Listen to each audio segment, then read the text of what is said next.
बहरहाल छोली खबरों में आगे बढ़ते हैं। क्या भारतीय जनता पार्टी के सबसे मजबूत माने जाने वाले कोर वोट बैंक में बदलाव के संकेत दिए जाने लगे? क्या बीजेपी के पारंपरिक गढ़ों में मतदाताओं का रुख बदल रहा है? बिहार की बांकीपुर विधानसभा सीट और मध्य प्रदेश की दतिया विधानसभा सीट के उपचुनाव नतीजों ने राजनीतिक गलियारों में ऐसे ही कई सवाल खड़े कर दिए हैं। जी हाँ, इन दोनों सीटों पर बीजेपी की हार को सिर्फ 2 सीटों का नुकसान नहीं माना रहा, बल्कि इसे एक बड़े राजनीतिक संदेश के तौर पर भी देखा जा रहा है।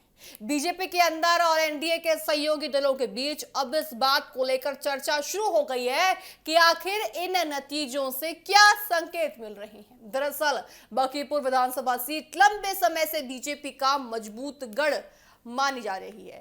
यहां पार्टी का संगठन मजबूत रहा है और पारंपरिक मतदाता बीजेपी के साथ खड़े दिखाई दे रहे हैं। लेकिन उपचुनाव में मिली हार ने यह सवाल खड़ा कर दिया है कि क्या अब मतदाता हर चुनाव में एक ही तरह से मतदान कर पाएंगे? साफ है, देखिए, मध्य प्रदेश की दतिया सीट पर भी बीजेपी के लिए परिणाम उम्मीदवारों के मुताबिक नहीं रहे।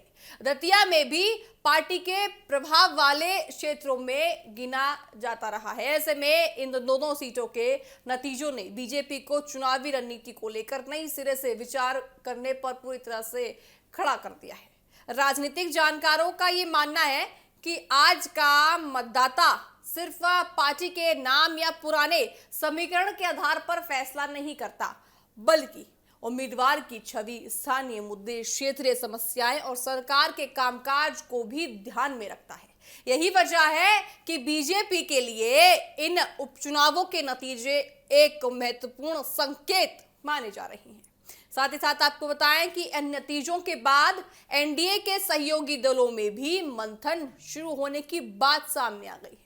संगठन के नेताओं का मानना है कि चुनावी राजनीति में हर परिणाम कोई ना कोई संकेत और उसे समय रहते समझना चाहिए, यानी कि हर परिणाम राजनीति में कोई ना कोई एक ऐसा संदेश देकर जाता है जो आपके दिलो दिमाग पर छाना चाहिए। और अगर आप इस संदेश को समझ पाते हैं तो आप आगे की रणनीति राजनीति में बना पाते हैं। बिहार की बांकीपुर सीट पर मिली हार इसलिए भी चर्चा में है क्योंकि ये इलाका लंबे समय से बीजेपी के प्रभाव वाला माना जाता है। ऐसे में यहाँ की हार ने पार्टी के सामने संगठन और रणनीति को लेकर सवाल लगातार खड़े कर दिए हैं।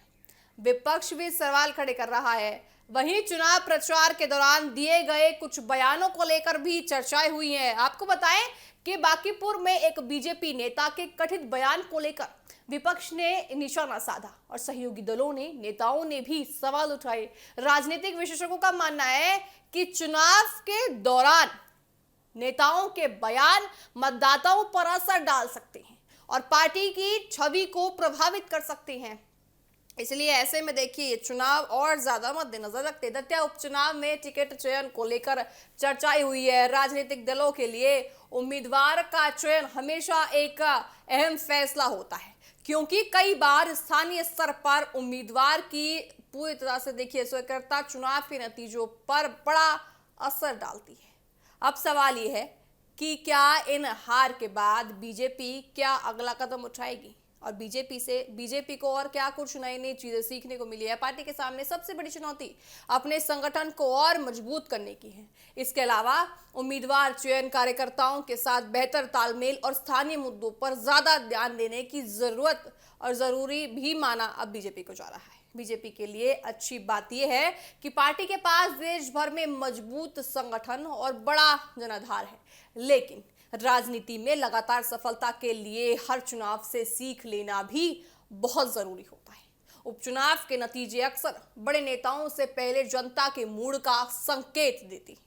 ऐसे में इस संकेत को बीजेपी को समझना चाहिए। अगर बीजेपी इन संकेतों को गंभीरता से लेती है तो अपने रणनीति में बदलाव करती है तो आने वाले चुनावों में इसका फायदा भी उनको मिलेगा। लेकिन अगर इन नतीजों को पूरी तरह से वो नजरअंदाज कर देती है तो हार मानकर नजरअंदाज किए गया तो विपक्ष इस बीजेपी के खिलाफ राजनीतिक मुद्दा भी बना सकता है। तो कुल मिलाकर देखिए, बांकीपुर और दतिया के उपचुनाव नतीजों ने बीजेपी के सामने एक बड़ा सवाल जरूर खड़ा कर दिया है।